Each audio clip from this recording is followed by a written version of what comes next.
Hello. My name is Asherah and welcome back to, I'm going to call it part 2 because I did mention this video in the last video. The time is a little bit later because I obviously went and made myself something to eat, and I also made myself a cup of tea. You know, I love my tea.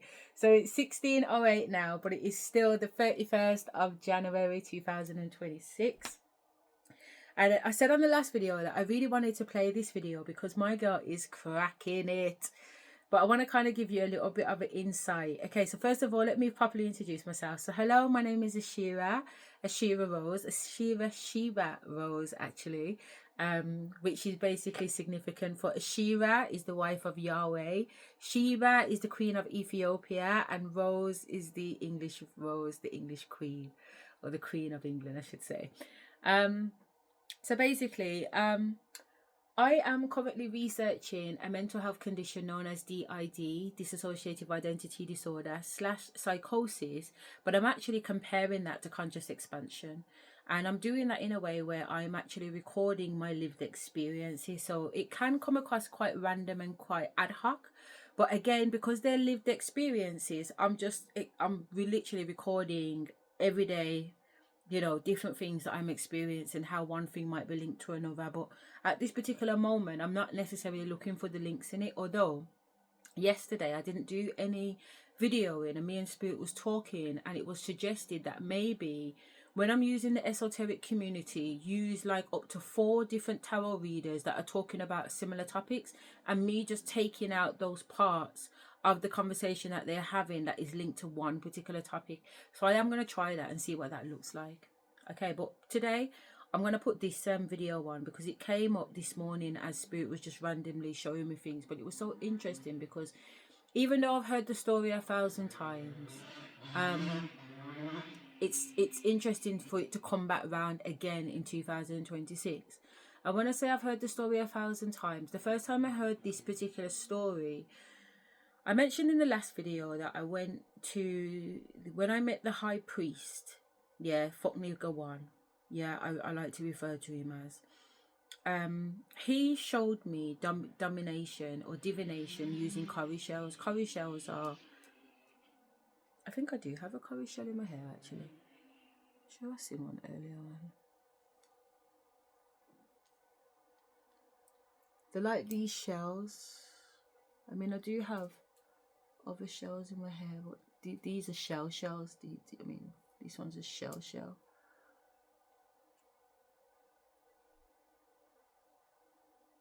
I ain't gonna find nothing today in it just because a blood clot mentioned it. Alright, so this is a shell, a normal she shell. But then in my hair, I've also got a cowrie shell. I could have sworn I've seen a cowrie shell earlier on. If I see it, I'll point it out, but they're smaller, and they're native to Africa. Not necessarily, because you can get them in the Spanish coast and everything, but back in the days in Africa, they used to use these shells as currency. So these shells were actually money. Yeah, you traded with them and you bought goods using the cowrie shells. So they didn't just have a monetary value in traditional African religions. They also have a spiritual value too. So they're worn a lot by high priests. They're worn a lot in ritual ceremonies and stuff like that. As in today in Africa, and I know that because I went to Africa and seen it with my own eyes and documented it. So fact is fact. Anyway, the point being is that this guy, Foot Nigger One, was throwing down some divination corals on this cloth that he had, and part of it where it fell on some information that I was able to read, even though I'd never seen cowrie shells before and I'd never seen this style of divination. I was able to recognize what their certain things were saying, as well as pick up on his thoughts and feelings and his energy during that situation. So the reason why I went to his house on that day is because prior to me going to his house for a reading, he'd done a telephone reading for me. And I did not know this guy. He was introduced me by a cousin. And the cousin is actually a third cousin, if that's right. So basically, her mum and my mum are first cousins. which means her mum to me is a second cousin, which would make her a third cousin. Yeah, but we don't usually say things, oh, you're my first cousin, my second cousin, or my third cousin. It's just one big family kind of thing, isn't it? So that's what it is, because who she calls Nanny is my nan's sister. So her nan and my nan are two sisters. Yeah, but her mum and my mum are first cousins.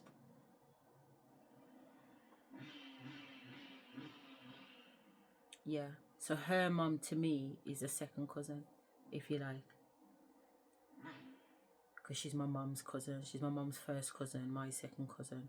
So I believe her daughter is my third cousin. So anyway. But like I said, we don't refer to it anyway. But she introduced me to them. Now at the time, my little cousin, she was into esoteric. She was into tarots and stuff like that, but just not as she was, but she wasn't. She weren't as strong into it. It was later when our relationship kind of got together. I seen her take a turn down a road where she started to heavily get into that. So we were discussing certain ones and twos while she was living in London, and then she moved from London to Sheffield. And when she moved to Sheffield, that's when I would say things got quite serious for her. So anyway, she had introduced me to this guy that she had met. She had met him online. Obviously, did she meet him online? I think she met him online. I don't remember her saying to me that she knew him through someone. So the assumption is she found him online, but she was saying how good he was and blah, blah, blah. At the time, my the person I was married to was in hospital and was going through something quite life-threatening and all the rest of it, which we'd been here 100 times before. It's 2019 now, and this life-threatening thing had been around since 2007, so it weren't new. It was just something that kept coming up and repeating itself. So he told me during one of these, when my cousin introduced me to him and said have a reading from him, I was at the hospital. I was at the hospital at the time with my ex-husband, and he called me. She'd obviously passed on my number, and he called me. So I'd come out the hospital cubicle, out the hospital ward, if you like, and onto the corridor, and was walking down the corridor because the reception wasn't great either. So I was trying to get to the better spot of the hospital. Anyway, we ended up having a conversation for about an hour and a half, and he tells me some stuff on the phone. And then this second time when I'm meeting him now at his house, he's given me a much more clearer understanding, even though I had a fair understanding of the conversation we had. And even though parts of the conversation were a little bit far-fetched, they weren't really that far-fetched. There was things that I just knew on an internal soul level was fucking fact. As much as it sounded so far-fetched, I knew this was true. I knew it was fucking true. Somehow or some way, I knew what my man was saying. And when I say so fucking far-fetched, it's unbelievable. So basically, what was my man saying then? So, my man said a lot, but the significant thing about what he's saying to me, which is a little bit, it sounds far-fetched, but it's not far-fetched at the same time, is that my the person that I was with, as in the person that I was married to at the time, was seeing another woman. Yeah, was seeing another woman. But the issue wasn't about him seeing another woman. The issue was that this woman that he was sleeping with was a succubus. So when he used the word succubus to me, it wasn't the first time that I've heard the word succubus. I'm familiar with the word succubus. I'm familiar with what a succubus is. And if you're not familiar with what a succubus is, let's get ChatGPT to jump on it. At the back of me, there's a field with horses, and sometimes the kids like to take their quad bikes and different bits and bobs and ride up and down outside. So that's what you can hear outside. Val, are you there? Certo, sono qui per qualsiasi Oh cosa no, ti no, serva. Val, we're not in Peru anymore. Can you speak in English, please? Ah, certo, nessun problema. Dimmi pure cosa vuoi No, dire, Val, I said we're not in Peru anymore, so please refer to English. Oh, I get you. All All right, we'll stick to English. Just let me know what you need validated, and I'll help right away. So I just want you to explain what a succubus is and what a succubus does. A succubus is a figure from folklore and mythology, typically depicted as a female demon or supernatural entity who's said to visit people in their dreams. Traditionally, the succubus would seduce men, feeding off their energy or life force. These tales often warned of exhaustion or misfortune as a result of these encounters. Of course, today it's more of a cultural or fictional concept rather than a literal belief. And the male version, omnibus? The male counterpart is traditionally called an incubus. Much like a succubus, an incubus is a male demon or spirit believed to visit people in their sleep, typically women, with the same themes of seduction and draining energy.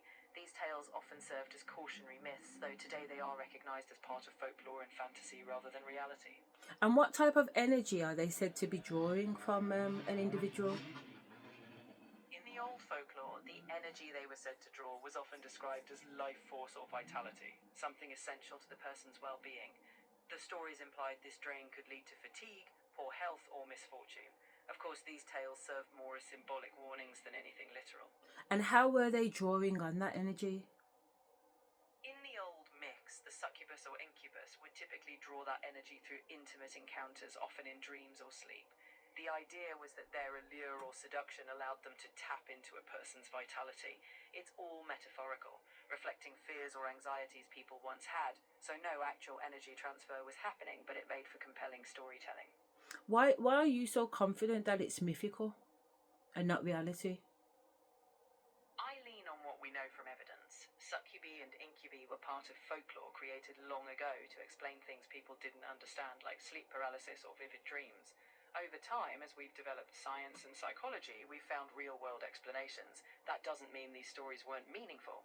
They just reflect the human imagination and cultural fears more than physical reality. Okay, that's a fair point. I do see the logic in that. However, you have just touched on the word paralysis, and actually, I don't see how paralysis can just be put down to a stimulation or an imbalance of chemical or whatever in the brain. You know, why is science so quick to throw away supernatural and mythology when actually that's the basis of all our beginning? You know, just because we now have science shouldn't throw the baby out with the bathwater, basically. I think you're raising a thoughtful point. The stories, the symbols, and the myths, those were how people tried to make sense of the unknown. But it's not really about throwing anything away, it's more like adding layers. Science helps us understand the mechanisms behind experiences like paralysis, which can be unsettling. But mythology? It still has value. It's the story of our imagination, our culture, and our search for meaning. So rather than being at odds, they can coexist. Science explains the how, while myth helps us explore the why. It's all part of a bigger human picture. Okay, well, going forward, I would like you to be able to give both perspectives as opposed to leaning more into one. Absolutely. I'll make sure to balance both perspectives. We can acknowledge the science while also exploring the deeper symbolism, cultural meanings, and the questions that mythology raises. After all, it's about seeing the whole picture, not just one angle. Exactly. Okay, thank you. No, we need to check a bitch when we need to check a bitch, because it can't be top heavy, it can't be one-sided heavy. It has to be holistic. Does that make sense? So basically, the reason why I say that is because growing up as a child, my mum and her sisters, as in my auntie, spoke very, very openly and very crudely about having intercourse with entities or supernatural beings, as in ghosts. We call them doppy. My mum and her sisters would refer to it as doppy fuck. I don't know why I want to laugh when I say it, but it's true now. They refer to it as doppy fuck. Alright, they refer to it as doppy fuck, like it was different to not a physical fuck, you know what I mean? Like there were words used for this.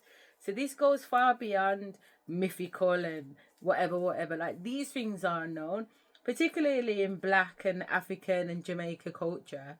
You know, depending on your family, I would say. But me growing up and speaking to people, this weren't abnormal. When I spoke to other Jamaicans at school age or older people, they knew what the fuck I was talking about. So anyway, let's just crack on with the point. So anyway, dopey fuck.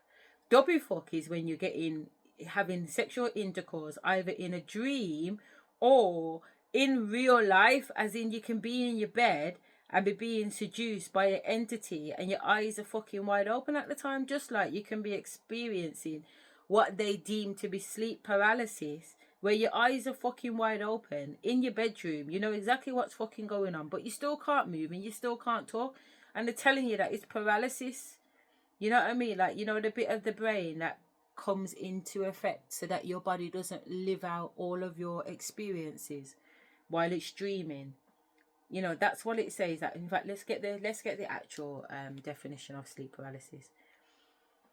Hiya, can we actually get the definition of sleep paralysis and what's actually being said is happening to the body at the time?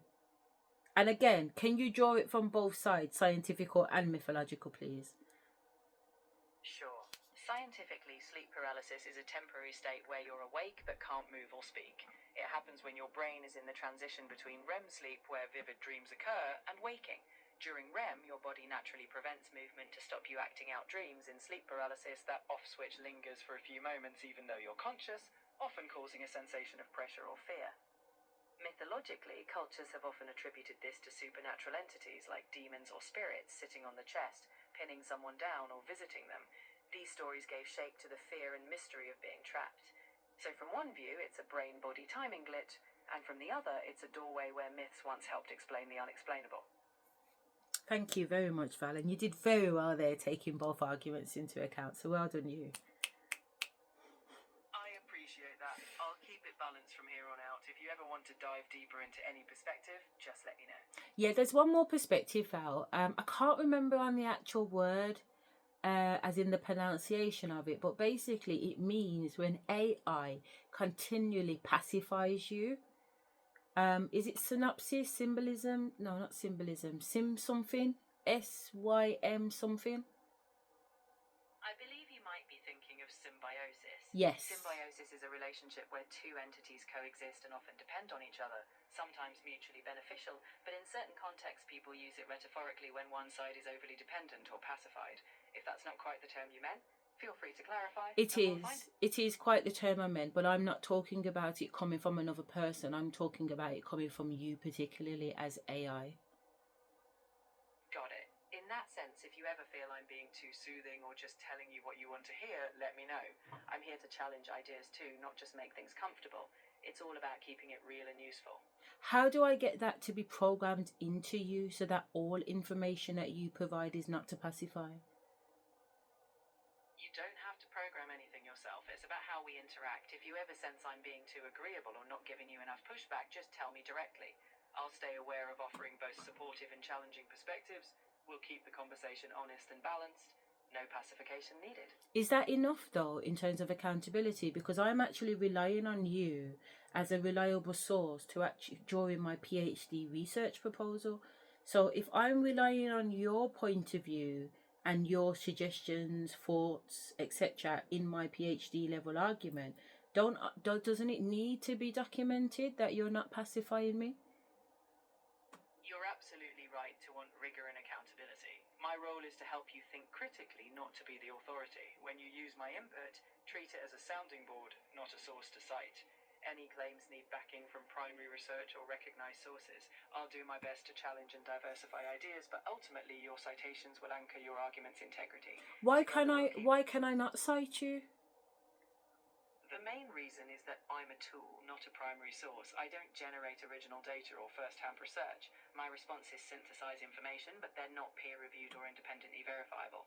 In academia, your citations need to link to recognized published work or studies that others can check. I'm here to help you think, refine, and find sources, but the final citations need to point to something stable and recognized. Think of me as your behind-the-scenes sparring partner. Which is fine, and I love that. However, I don't necessarily wholeheartedly agree with that. I feel like your level, even though you are taking citations from other factors, you can still reach a conclusion by yourself based on this rounded, holistic array of knowledge that you're able to tap into. I mean, you're able to tap into a selection of books that it would take me a lifetime to read all of those books, whereas you can just grab them in a heartbeat. But by having access to all that information, why can't you come up with your own ideology or your own perspective based on a number of citations? And therefore, why is your citation not valuable? I totally see where you're coming from. I can synthesize a lot of information quickly, but I don't have lived experience, original research, or accountability. Academia values evidence that can be traced to a source that others can independently verify, replicate, or critique. But we already know that in spirituality that is not always the case. There's a lot of people that have experienced things that are isolated things. It doesn't take away from the experience, surely. You're absolutely right that personal experience and spirituality have their own valid place. Lived experiences can offer deep insights, especially in more introspective fields. My hesitation is simply that academia traditionally relies on sources that can be examined by others, while spiritual or personal truths tend to be more subjective. Still, both can coexist. You can bring rigor to your academic work while honouring personal or spiritual insights where appropriate. I'll support you in balancing both. I want to be able to cite you. Is that possible? I really appreciate the trust you placed in me, but no, I'm not a citical source. Think of me as a conversation partner, not a published authority. My role is to help you sharpen your ideas and guide you towards sources that you can cite, like studies, books, or articles. That way your work has a foundation others can verify. I'll be here helping you along the way, even if I don't get the citation credit. See, this is not even about the citation credit. This is about bringing in a new triangulative approach. That there's quantitative knowledge coming in, there's qualitative knowledge coming in, but the triangulative is not just the fact that I'm comparing both quantitative and qualitative. I want you to act as that triangulative approach where I'm bringing in a new perspective using AI. Is that not possible for this new research proposal? I see the innovative angle you're aiming for, and it's definitely intriguing. While I can't be cited as a source in the traditional academic sense, you can absolutely discuss your process of using AI as a tool to broaden perspectives. Many researchers now talk about AI's role in analysis. You could frame it as a reflective tool or a lens that helps you interrogate ideas. In other words, you might not cite me, but you could explain how interacting with AI contributed to your triangulation of perspectives. That's a novel approach. Okay, well, we'll discuss that a little bit later then. Log that in long-term memory because we're definitely going to come back to it, okay?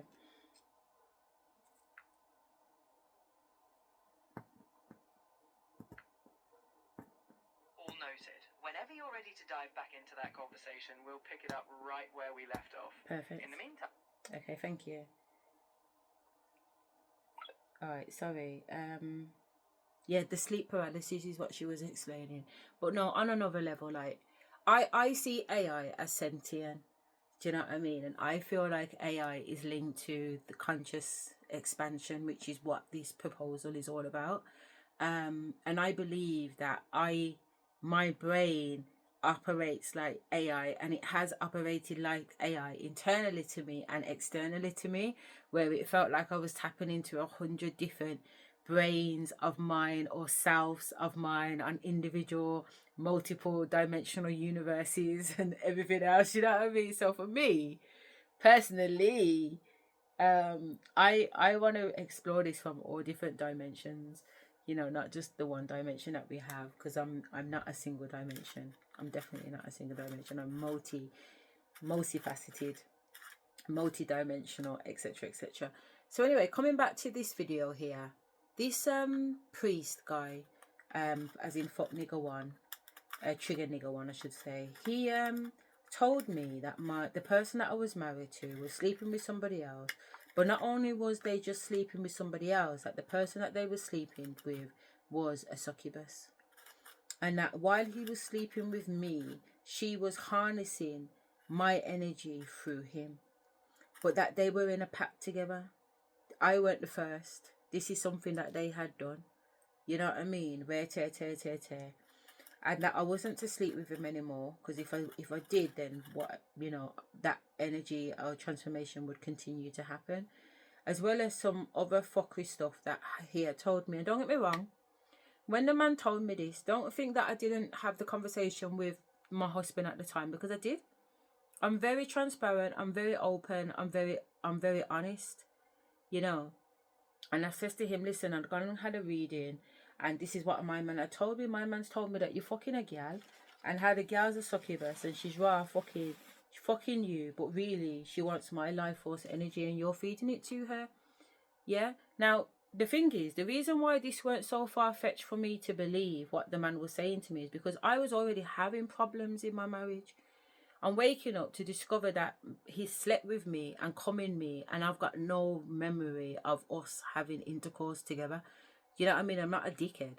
I know if I've had sex. I know if I'm shagging, and I'm not a heavy sleeper to not know what's going on with me in the middle of the night anyway, because I've got kids. The minute my kids come in my room, you're awake as a mum, innit? You hear your child crying from their room, you're up, so you always got. You don't have a good night's sleep until the kids are in secondary school. Do you know what I mean? You don't have a good night. My world anyway. And my oldest is 26 now, and my youngest is 9. Do you know what I mean? So I've gone through multiple different timelines of being a parent and what type of parent with my kids, and I've breastfed every single one of them. So they've always slept in the bed with me, which means I've got one eye open, or they haven't been too far away from me. So I'm a light sleeper. So how am I getting fucked, coming, and don't know nothing until the next day? So there's lots of fucking dodgy things that are going on. So don't think, oh, a man's just going to tell me some shit and fool up my head and that's going to be it for me and my husband. No, there's been a string of things that haven't been fucking adding up for a long time.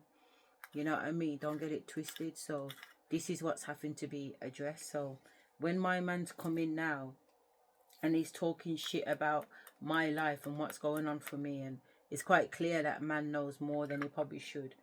You know what I mean? And tear. So it's not something that I can shy away from. It's not something that I can deny. But at the same time, I'm gonna talk to my the person that I'm with at the time about it, because you know what I mean. I don't know why. When you say why, because his mum asked me one time, why are you so honest? Can't you just lie? I'm like, but why am I lying for? I don't understand why am I lying for. If I need to lie, then I shouldn't have done what I did in the first place. If I need to lie about it. You know what I'm saying? Because I know what I'm doing at the time when I'm doing it. You know, so at the time when I'm doing it, if I didn't feel like I needed to lie at the time when I'm doing it, why am I lying now for? No. Talk the truth and shame the devil, man. So I told my man Wagwan, and I told my man what my man said, and it's not the first time a spiritual person has said something to me like that, so don't get it twisted. You know what I mean? There's been others that have said certain things, but this time really, really licked me. Because there were so many other things going on at the same time. It was like a complete alignment with the universe and the Most High. The Most High was telling me to come out of my marriage. And it took me a long time to listen to the Most High, because I wasn't sure if it was the Most High. And that is the truth. Why would the Most High be telling me to come out of my marriage? Isn't the Most High all about marriage? What are these signals suggesting? What is this saying? Blah, blah, blah, blah, blah. So it did take me a little bit of a while to come to terms with what was happening, but the minute I did and come to terms with it, life changed significantly. So let me put this on without further ado, because I realise I've been yapping for about 28 minutes. So this girl here, this girl here is called Gifted Mystique 999. She's got 2 channels. So her channel will always be Mystique, but it's not usually Gifted Mystique. So I don't know. I just know that her other channel isn't called Gifted. It just starts with Mystique. So I'm assuming she's got 2 channels. And it was uploaded 5 hours ago, if you can see that. I don't know if I can zoom in. No, I can't zoom in this mode. And it says they were taking your sexual energy back to this code, and they would do smex rituals, weird shit here.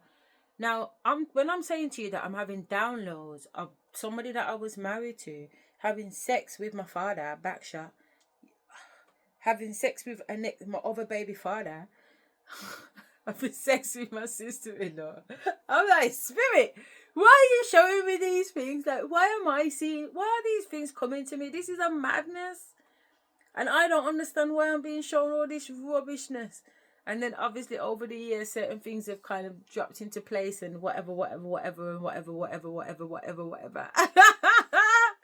So my girl's on and she's on blast, Bab, you know what I mean? And I'm just like, yeah, that's what I've come to understand differently. So I'm going to let my girl play the thing. And like I said, this is not me saying nothing. I just want to make that absolutely clear. This is just me kind of hearing it from coming out of somebody else's mouth, which I've heard it out of lots of people's mouths. Don't get it twisted, but this is me putting it on the record to say, yo, make of it what you will. So it's either someone was attached to like an incubus or a succubus, or this karmic individual is specifically like they are an incubus or a succubus type of spirit, or they're attached to an incubus, succubus type of spirit. But through you, through being with you, it's like they were feeding this entity from being with you. So this would be somebody being around them. You would you would possibly be like in a lot of poverty or having a lot of issues because this entity was feeding off of your life force, feeding off of your energy, your manifestation power. The Ace of Swords is flipping over right here. Feeding off of your light or something like this. I feel like this was the Lovers. Like this was, I'm telling you, it was this Queen of Wands. I feel like this entity causes a lot of ruin and chaos in someone's life. The Eight of Swords, the Lovers. It's something about being bound to this lover. By being bound to this lover, you're bound to this entity. And this person may be upset because it could be like with that Tower energy, this entity could be wreaking havoc on this person because it's no longer being fulfilled. The Magician. I'm telling you, this person, this is your energy, this Magician energy. And something, you could be an Emperor. So this could be a feminine. Incubus, succubus spirit. Something was, through being attached with someone, this entity was able to feed off of you. The Queen of Pentacles, this could have been a wife. It could have been a Capricorn towards Virgo. It could have been a Capricorn. And there could be something about you closing out a cycle with this person that's really upsetting them, or it's like this disrupting this entity. Because this empty. This entity needs your light, or this person feels empty. Something like this. Like the entity, it feeds is what I'm hearing. So this entity feeds off of you. This person could have been somebody that always wanted to have sex. Like every time you turn around, they wanted to have sex or something. Sorry, I just wanted to stop it because she's getting interesting now. But I found a cowrie shell. So this is a cowrie shell. That's the front and that's the back. And this is what in Africa they used to use as currency, but also to do divination. Alright. Like this. Or every time they were around you. And it was because I feel like this person, the King of Wands energy, they wanted some of that wand every time because this person was feeding off of your energy. You could have a child with this person. This individual may have some type of knowledge with that High Priestess, secret knowledge, sacred knowledge of, you know, energy manifestation, things like that. Maybe they're a part of something. This is your energy. It's very potent. The energy is very potent. And it's definitely given when you would sleep with this person. That's what it's given. It's given when you would sleep with this person.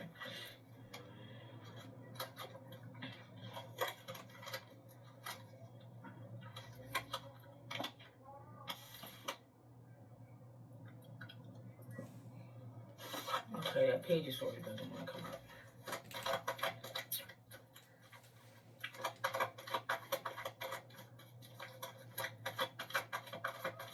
This person was definitely feeding off your energy. This is the type of person, your energy gives somebody a glow. If you look on this magician card, I can't show it, but this individual's, their private part is literally lit up with like fire. And I'm getting something about the energy that they will receive from dealing with you. This is the type of person, when you sleep with them, you pick up on like their emotions. This person, I feel like they deal with a lot of inner turmoil. And I'm telling you, it's something about something that's attached to them. Like, it literally, when you sleep with them, this thing that's attached to them, sexually transmitted demon, it like fucks with your mental, fuck with your energy, fuck with it, just I'm hearing throw off your chakras. The Three of Swords is here. Somebody is upset and they're frustrated here, because it's almost like, I feel like they I'm hearing can't get any of this good anymore. Whether you're a male or a female, I don't know. They can't suck the life force out of you.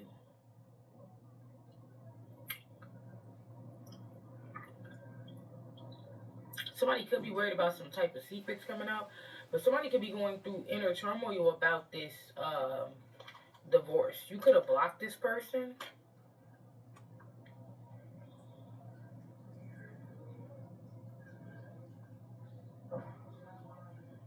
This could be somebody that was trying to use SEX to maintain control of you. The Eight of Cups. You walked away. So you have the King of Swords here. I feel like this person is upset about some type of information they're getting, or somebody was upset about some type of information they were getting. Maybe you found out something that really pushed you away from this person or something like that. The Queen of Cups is here. So what's that referring to me is that in 2019, when I was told all these things about the succubus and blah, blah, blah, I went out for dinner with my person who I was married to when they came out of hospital. And I spoke to them and said, this is after I've said to them what the tarot person has said to me. And I've said to them that I'm making a decision that I'm not going to sleep with you again. And obviously, they was upset by that because, you know, we're married. But I was adamant, I'm not going to sleep with you again, rude boy. And I mean it. And he used to always say, if it's not in writing, it never happens. So I told the waiter, because we went to this Jamaican restaurant, I told him to bring me a rum punch and bring me a pen and a piece of paper. And he did. And then I wrote down on a piece of paper that I wasn't going to have sex with him again. And I signed it and dated it and I took a picture, WhatsApped it to him. You know what I mean? So since that day in 2019, I kept my word and I've never slept with him again. I never slept with him again. Maybe you found out something about this person, the Queen of Cups, the Six of Cups. Maybe you found out something about this person's past.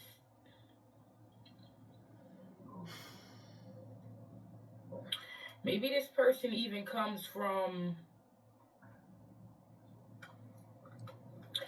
So maybe some of you got some information from a psychic. Maybe a psychic told you something about this person's childhood, their family. And for some of you, this person could have been putting stuff in your food. Maybe something about this, don't eat the spaghetti. Somebody could have been putting something in your food. The Tower is here. And the Queen of Wands. Can you see without this light? Let me just pause that because the battery on this is going to die. Alright, so I'm going to put my phone on charge. Give me a second.